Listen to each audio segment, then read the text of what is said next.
Hello, knowledge seekers. In this episode of 20-Minute Books, we delve into the parent's ultimate guide to understanding the intricate workings of a child's mind, The Whole Brain Child. Authored by acclaimed psychiatrist Dr. Daniel J. Siegel and clinical psychotherapist Dr. Payne Bryson, this book combines their professional expertise to provide insights into child brain development. The Whole Brain Child explores how you can assist your child in integrating the diverse aspects of their brain, fostering their growth into mentally well-rounded individuals. With Dr. Siegel's affiliation to UCLA and the Mindsight Institute, and Dr. Bryson's extensive experience in child psychotherapy and her role at St. Mark's School in Altadena, these thought leaders offer research-based strategies that translate complex neuroscience into practical and effective parenting techniques. This book is a treasure trove of valuable information not only for parents and expectant parents, but also for anyone intrigued by the complexities of the human brain.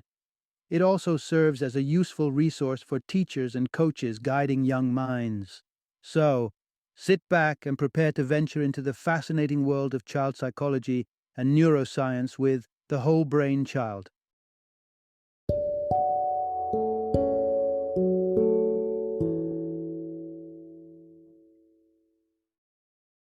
The Whole Brain Child: 12 Revolutionary Strategies to Nurture Your Child's Developing Mind. Introduction.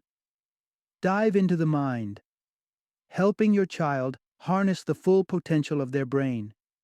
Imagine only utilizing one leg to walk when you have two perfectly good ones. Sounds irrational, doesn't it? But surprisingly, when it comes to brain usage, we, including our children, frequently limit ourselves to just a portion of our brain's potential. It's not intentional. Rather, it's a product of the uneven developmental pace of various brain functions. This inconsistency can make certain functions unfamiliar and underutilized, particularly in young children. As a parent, your challenge is to help your child unlock and understand these more obscure functions, such as reasoning abilities, integrating them seamlessly with other well-used parts of their brain. That's exactly the journey we'll take together in this exploration of your child's brain, dissecting its various functions and learning practical strategies to help them operate in harmony. Join us, and we'll delve into ways to soothe your child's fear of the imaginary monster lurking in the closet, why your child's public meltdown at a fancy eatery might not be as disastrous as you think, and the intriguing neurological process ignited when you try to put a name to an emotion. Part 1. Crafting Resilient Children: Nurturing Their Brains to Positively Interpret Life's Encounters. As a new parent, you'll likely find yourself bombarded with a wave of advice on everything, from potty training techniques to selecting the safest baby cribs. Yet, there's a critical element often overlooked. How can we nourish our child's brain to equip them to process and respond to life's experiences productively? Our brains are the conductors of our lives, shaping our identities and governing our actions. And it's our experiences that mold our brains. Whenever we encounter an event, say a temper tantrum, specific neurons light up. With repetition, these neurons form robust connections. This understanding emphasizes the importance of teaching children how to grapple with their experiences, both pleasant and challenging, using their full cognitive machinery. The essence of this approach is integration. The brain is a complex ensemble of varied parts, all needing to harmonize for a child to thrive. This cornerstone principle forms the basis of the whole brain parenting philosophy. You might be wondering, how can we nurture our child towards utilizing their whole brain? The first step begins with you. Yes, you need to lead by example and harness the full potential of your brain. So, when your child is having a meltdown, instead of succumbing to anger or retreating into indifference, strive to empathize with them and unearth the root of their distress, all while keeping your own emotions in check. But to embark on the journey of whole brain parenting, you must first understand your brain's intricate workings. Buckle up, because that's exactly what we're about to explore. Part 2. Mastering the Balance: understanding and nurturing the two diverse hemispheres of the brain. Ever tried reasoning with a toddler? If yes, you'd agree it's a near impossible task, akin to grappling with a whirlwind. The reason for this lies within the intricate design of the human brain, composed of two distinctive hemispheres, each with its own set of competencies.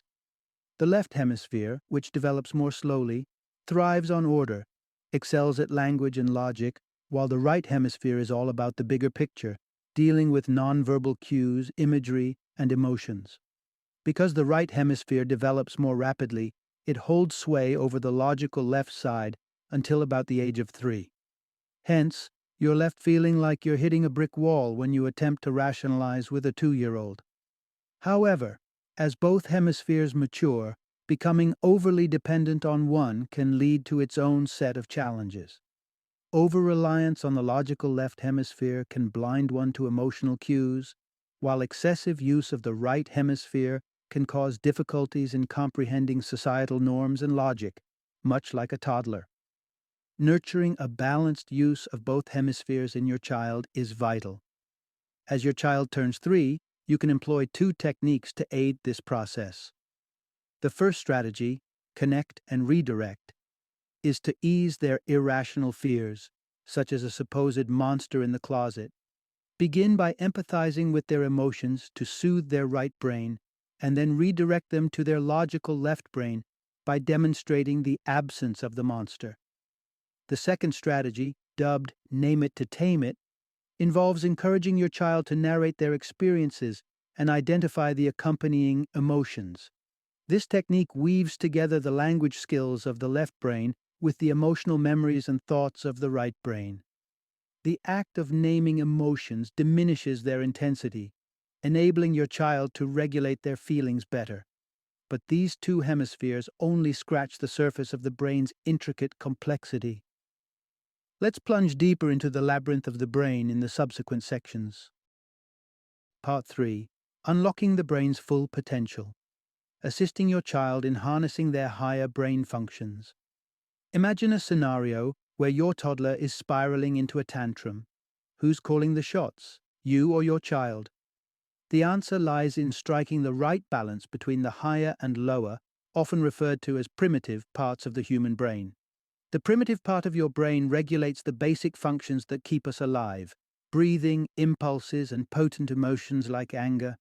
When this part steers your actions, you're prone to replicate your toddler's outburst or to impulsively blurt out something hurtful, such as telling your friend they look ugly. Enter the higher part of your brain, the cerebral cortex, acting as a counterweight. This part oversees impulse control, thinking, planning, and self-understanding.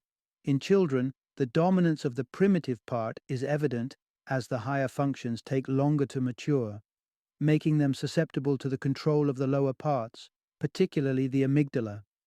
This tiny almond-shaped region processes emotions and can overwhelm a child's brain, triggering a surge of stress hormones and leading them to act impulsively.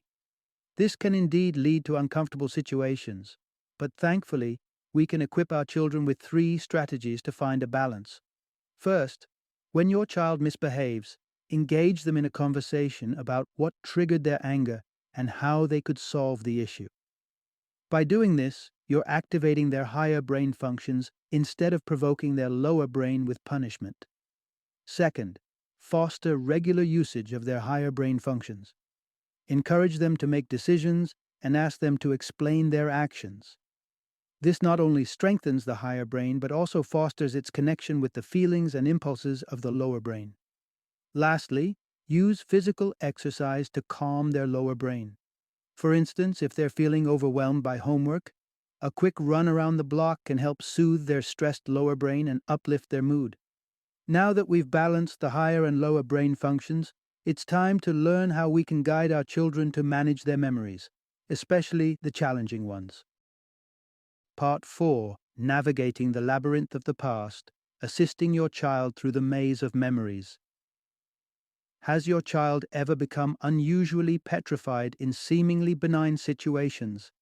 If yes, it's possible that a negative implicit memory could be at work, steering their actions even without their conscious awareness. When we discuss memories, we often refer to the ones we can consciously recall, our explicit memories, like your friend's horrified encounter with a deceased mouse in their salad. However, there's another category of memories that quietly influences us: implicit memories. These are the ones that we aren't consciously aware of, but they significantly affect our behavior. Consider a scenario where your son had a distressing medical procedure as a child that he can't remember now. Yet, he freezes at the doorway of his school bathroom, unable to move forward. His brain is unknowingly associating the mild scent of disinfectant and the checkered tiles with the hospital where he underwent the procedure, thereby triggering the anticipation of pain. Such fear can be immobilizing, but you can employ two strategies to aid your child in reshaping and managing their memories. Memories aren't set in stone and can be altered by focusing on a positive component, such as a happy conclusion. Perhaps your daughter once got lost in a supermarket, but was helped by a benevolent elderly lady to find you. What if your child is unwilling to revisit a distressing memory? You could propose a technique where they narrate the memory as if they're watching a film with a remote control in their hands, allowing them the freedom to pause, fast forward, or even skip to the comforting conclusion when the memory becomes too overwhelming. However, to modify and control their memories, your child first needs to become aware of them and make them explicit. To aid in this process, encourage your child to discuss their experiences in detail, enabling their hippocampus, the brain's search engine, to fill in the blanks. For instance, instead of asking the generic, "How was your day?" try something more specific like, "What did you play today?" Such slight tweaks can help your child construct a detailed mental picture of their actions and solidify them in their memory. Part 5. Constructing a whole self, helping your child embrace the diversity of their identity. Despite being one individual, every person embodies a myriad of diverse facets, like dreams, thoughts, and sensations. These different elements spring from various regions of the cerebral cortex and its surrounding regions encompassed by what we refer to as the wheel of awareness. For your child to tap into their versatility and cultivate all aspects of their personality, they need to develop an awareness of their own mind. Children can easily become entangled in a single idea or goal, such as aiming to be the fastest runner in their grade, neglecting other critical aspects of their personal development.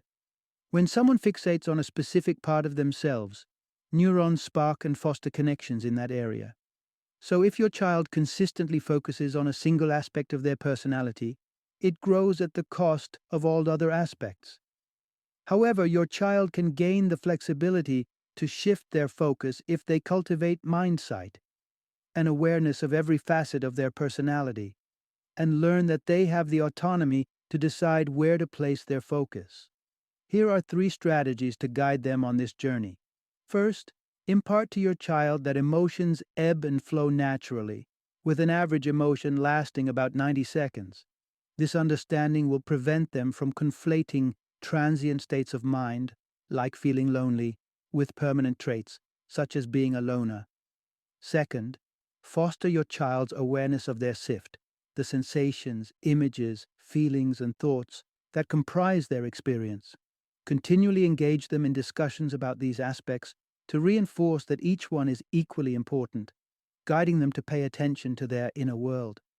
Finally, let your child flex their mind-sight muscles by teaching them to soothe themselves and guide their attention intentionally. They could practice this by focusing solely on the surrounding sounds or visualizing a place where they feel secure. Soon, they'll be taking strides towards understanding their own minds. But grasping their own mind is just the beginning of harnessing mind sight.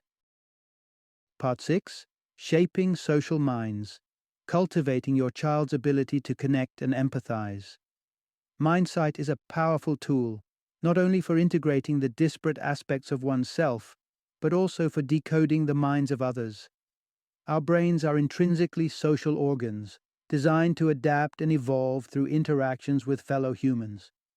In fact, our well-being hinges on our ability to attune ourselves to other people. Our brains harbor a unique variety of neurons that facilitate our development through social interactions. The mirror, neurons. These come into action when we observe intentional behaviors in others, sparking our neurons into mirroring that behavior or evoking a similar desire. For example, you might feel a pang of thirst upon seeing someone quench theirs with a glass of water. This mechanism allows you to not only understand others' desires but also experience their feelings. As innately social organs, our brains rely heavily on interactions to remain healthy, explaining why humans fare poorly in isolation. However, children are often still learning the ropes of social navigation, and failing to acquire these skills early on can result in feelings of loneliness or a lack of friends. That's why it's crucial to provide your child with ample opportunities to hone their social skills. The relationships a child forms with their caregivers significantly shape their capacity to empathize, communicate, seek interaction, and see themselves as part of a community. To bolster your child's social brain, infuse family life with fun. Embrace playful parenting, be goofy, and engage in games. This approach not only prepares your kids for relationships, but also demonstrates that socializing is enjoyable. As inevitable conflicts surface, leverage these instances to instill empathy in your child, asking them to put themselves in the other person's shoes. But remember to first acknowledge your child's feelings, to avoid making them feel targeted, and point out body language to educate them about nonverbal cues. Final summary. The central takeaway from this book: understanding how to guide and shape your child's brain is an essential yet often overlooked aspect of parenthood. By grasping the intricacies of the whole brain, you can assist your child in weaving together the diverse parts of their mind, fostering self-awareness and self-regulation.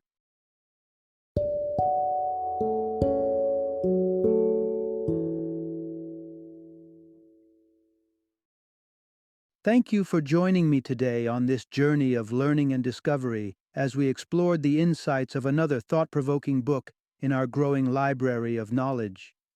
If you've enjoyed our time together, please take a moment to follow our podcast, give us a 5-star rating, and share 20-minute books with other knowledge seekers.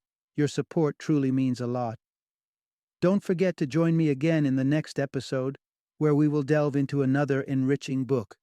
Until then, happy reading and happy listening.